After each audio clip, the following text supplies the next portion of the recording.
Growers के जो था बाई रोड ट्रांसपोर्ट करते थे फ्रूट्स को, और उनको काफ़ी बार कहीं स्लाइडिंग हो गई, रोड बंद हो गया, मौसम ख़राब हो गया तो उनका फ्रूट्स वगैरह ख़राब हो जाते थे। फ्रूट ग्रोवर्स ने हॉर्टिकल्चर डिपार्टमेंट के थ्रू रेलवे को अप्रोच किया, और काफ़ी लंबी वार्ता के बाद जम्मू डिवीज़न के अधिकारियों ने ये डिसाइड किया कि हम फ्रूट ग्रोवर्स की मदद करेंगे। और आज रेलवे ने पहली कंसाइनमेंट जो है वो ट्रेन नंबर 12472 में कटरा से बॉम्बे के लिए भेजी है। इसमें 24 टन कैपेसिटी का कार्गो कोच हमने अलग से लगाया है, और हाई स्पीड ट्रेन है, लगभग 32 आवर्स में फ्रूट जो है वो बॉम्बे डिलीवर हो जाएगा। रोड ट्रांसपोर्ट काफ़ी स्लो रहती है, उनमें उनका लॉस होता था, फ्रूट ख़राब होता था, और फ्रूट ग्रोवर को रेलवे ने जो पहल की है इसमें फ्रूट ग्रोवर को काफ़ी फ़ायदा होगा। उनका फ्रेश फ्रूट वहाँ डेस्टिनेशन तक पहुँचेगा और अच्छी आमदनी भी होगी।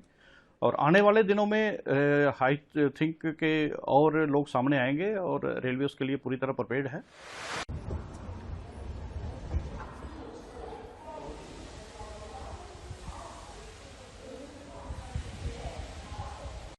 आज का जो प्रयास है ये एक शुरुआत, बहुत ही अच्छी शुरुआत है, क्योंकि मोदी सरकार का जो सपना था कि फार्मर की इनकम को डबल किया जाएगा, तो उसमें कश्मीर का एक फेमस फ्रूट जो चेरी है, जो सीजन के पहले है उसमें स्टार्ट होता है, ये इटली वैरायटी जो है, ये 23 मेट्रिक टन का जो बैगन यहाँ से आज सबराज ट्रेन के थ्रू रवाना हुआ है। इसमें फार्मर को इस तरीके से फायदा होने वाला है, क्योंकि आपको पता है पहले का जो ट्रांसपोर्टेशन था वो बाय रोड था, और रोड के थ्रू ये 6 से 7 दिन में बॉम्बे में पहुंचता था। आज ये 32 घंटे में पहुंचेगा, और इसकी जो क्वालिटी है वो पूरी अश्योर्ड क्वालिटी वहां तक पहुंच पाएगी, जिससे जो फार्मर की इनकम है, जहां 300-400 रुपए का जो डब्बा था वो वहां बिकता था, आज 700 से 800 रुपए का डब्बा वहां बिकेगा। और भी किसानों को जोड़ने की बात कही जा रही है इस मुहिम से। सर, डिपार्टमेंट का जो रोल है ये पूरी स्टेट में और आउटसाइड भी डिपार्टमेंट के कुछ ऑफिस है। हम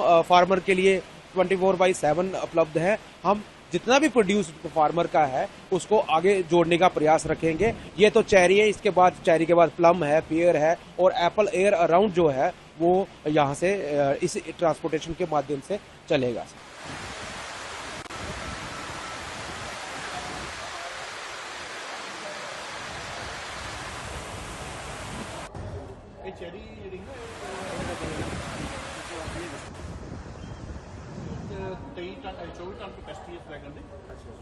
ये इससे हमें काफ़ी आराम मिलेगा, और मोदी जी की जो है इसकी वजह से ये जो है ऐसी चीज़ें हो रही है, और इसमें हमें भी फ़ायदा काफ़ी मिलेगा। और हम भी चाह रहे हैं ये ट्रेन कब श्रीनगर से शुरू हो जाएगी तो हमारा भी फ़ायदा होगा, और इसके लिए तो काफ़ी मुबारक करते हैं हम मोदी जी को, और हमारे यहाँ जो हॉर्टिकल्चर के मिनिस्टर हैं और वे जो रेलवे वाले भी हैं, इनके हम काफ़ी मुबारक देते हैं कि उन्होंने हमें इसमें हेल्प कर रखी है।